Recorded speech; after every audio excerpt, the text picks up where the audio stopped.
Cordial saludo, compañeros y tutora. Somos el grupo número uno, el cual está conformado por Lady Londoño, Ana Alvarado y quien les habla, Diana Carolina Álvarez.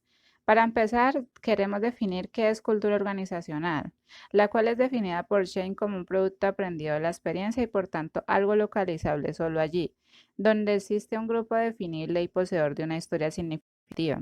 Por otra parte, la cultura organizacional puede ser vista como una variable interna o externa. Hablando de ella como una variable externa, se puede entender que la cultura organizacional es influida y construida por los miembros que conforman la organización a través de sus creencias y aprendizajes significativos previos. Por otra parte, la cultura organizacional como variable interna es mencionada como un aspecto que se puede modificar a través de las decisiones gerenciales, por medio de la planeación estratégica de los miembros de la organización, convirtiendo así a las organizaciones como creadores de su propia cultura organizacional. Existen algunos elementos referentes a la cultura organizacional que el texto La fábula Un pavo real en el reino de los pingüinos, escrito por Barbara Hadley y Warren Smith, reflejan sobre aspectos referentes a la temática de la cultura organizacional, como lo es la cohesión de equipos, las funciones referentes a la administración, la participación de los líderes o gerentes, la comunicación e integración de los diferentes miembros de una organización, término que recordemos hace parte de lo que involucra a todo grupo de personas que están reunidas por un mismo objetivo. De acuerdo con esto y tomando como referente lo leído en la fábula, puedo mencionar que la cultura organizacional observada es un poco diluida y poco coherente para los miembros de la organización, ya que a pesar de que en este mundo las normas, la pirámide de posiciones y objetivos son claras, hay una incongruencia al asumir la clara individualidad y diferencias de los distintos miembros de la corporación, dando como resultado un clima organizacional bajo y una ambigua resolución de los objetivos de la seguridad y salud en el trabajo, debido a que aves como el pavo real, el águila, la gavilana, el pájaro burlón y entre otros no encontraban claridad en los objetivos de la organización, ya que estos se encontraban que se valoraban demasiado sus aspectos físicos, términos, bueno, referente a que esto no aportaba a la empresa o a sus objetivos, demostrando así sentirse disfuncionales dentro de la gran corporación de los pingüinos. Lo que desencadenó finalmente a que las aves desarrollaran fatiga y falta de motivación en el trabajo, para finalmente ocasionar una deserción de un gran grupo de colaboradores, los cuales se iban en busca de oportunidades laborales donde sintieran que la organización valorara sus aportes dentro de la misma. Esto hablando un poco más allá de la compensación económica. Teniendo en cuenta la fábula y lo expuesto por Shane, se logra notar que el nivel uno de la cultura organizacional, el cual habla de los protocolos, el entorno y el lenguaje de la organización, es claro y tiene unas exigencias precisas que son equitativas para todos los miembros. En el nivel 2 se encuentra que la escala de poder, directrices y el cómo se manejaban las situaciones es puntual dentro de esta fábula. Sin embargo, no llega a reducir la ansiedad del grupo de colaboradores. En el nivel 3 queda claro que el significado y los valores son bastante ambiguos dentro de la organización. Esto teniendo en cuenta que los colaboradores no tienen claridad sobre el valor que los jefes y la propia empresa le brindaban a su trabajo, ya que son criticados constantemente aspectos personales y físicos que no pueden ser modificados y no se encuentran relevantes para la realización del trabajo desde la postura del colaborador.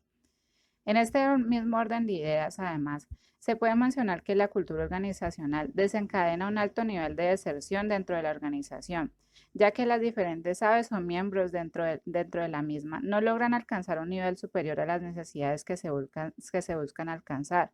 Y aquí trayendo como referente a la colocación de la teoría de la pirámide de las necesidades de Maslow, teniendo en cuenta que la organización solo logra suplir necesidades básicas como la fisiológica a través de la monetización del trabajo y una seguridad superficial al dar una estabilidad laboral que no es del todo certera finalmente. Y finalmente, no logra llegar a un autorreconocimiento y a una confianza del trabajador sobre su aporte desde su rol a la organización. ¿Cómo se desarrollan estos elementos en la cultura organizacional? Los elementos que se evidencian en la cultura organizacional dentro de la lectura son muy claros. Existe una jerarquía que permea toda la parte de las jefaturas y los altos mandos, lo cual en un futuro causa que se genere frustración, ansiedad o estrés en los empleados. Y esto a su vez causa en ellos que no generen ideas innovadoras, pues estas no van a ser tenidas en cuenta. Esto causa que las organizaciones no generen un crecimiento adecuado o que no lleguen a ser competitivas en el mercado, lo que a futuro puede convertirlas en obsoletas. Y esto aplica pues a nivel general, ¿no? También como elemento fundamental en cualquier tipo de empresa debe ser tenido en cuenta el tipo de vestuario para los empleados, que éste sea cómodo y adecuado con las tareas que desempeña cada colaborador. Pues elementos tan sencillos como lo son el vestuario, una escucha activa, el reconocimiento por sus labores y un ambiente laboral sano y propicio genera beneficios a nivel organizacional, personal y profesional. ¿Cómo contribuyen o no en la generación de una cultura? Es mejor ser líder que ser jefe. El término jefe a lo largo de los años y en la cultura tradicional es un término de arbitrariedad, es un término de autoridad y los colaboradores o las personas que están rodeadas se limitan como tal inconscientemente para poder dar una idea o poder dar una propuesta para poder buscar lo mejor de la compañía. Es por eso que el término liderazgo se ha implantado fuertemente en las compañías en la actualidad. El liderazgo es una interpretación de apertura, donde toman en cuenta todas las ideas y las propuestas que pueden aportar los demás personas que hacen parte de la compañía. Es por eso que de allí es donde se ha empezado a cambiar o a modificar algo de la cultura tradicional, a diferencia. Cuestionarse el por qué y para qué las tareas hace énfasis en los colaboradores que cumplen su función laboral, pero como tal no tienen en cuenta o no tienen el conocimiento pertinente de cuáles son las consecuencias o tal vez los resultados que pueda generar la función que están realizando. De allí es donde se arraiga totalmente lo que es el desinterés tanto de la compañía como difusión y es donde se empieza a variar el rendimiento laboral. Entender que existe la diversidad y que es bueno. La diversidad lo podemos interpretar, como decíamos anteriormente, sinónimo de apertura. Es por eso como puede generarse un cambio en la cultura organizacional enfrentando los desafíos y las sociedades de la actualidad, como por ejemplo, el cambio organizacional se puede dar bien sea por modificación de estrategias, se puede dar por situaciones adversas graves como en esta actualidad la pandemia, ya que muchas empresas o compañías que trabajaban de forma presencial, esa nueva metodología es de teletrabajar.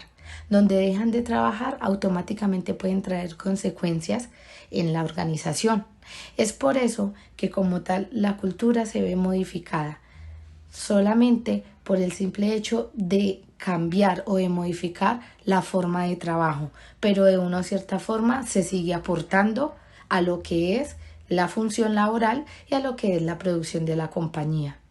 Diagnosticar la cultura actual es modernizarse, porque la sociedad va en evolución y la cultura consiste de eso, de modernizar, de evolucionar, de transformar. Desarrollar programas para generar compromisos de la gente, modelar roles de los líderes, identificar comportamientos deseados y alinear sistemas y procesos. Esas son una de las pautas más importantes para el cambio de la cultura corporativa.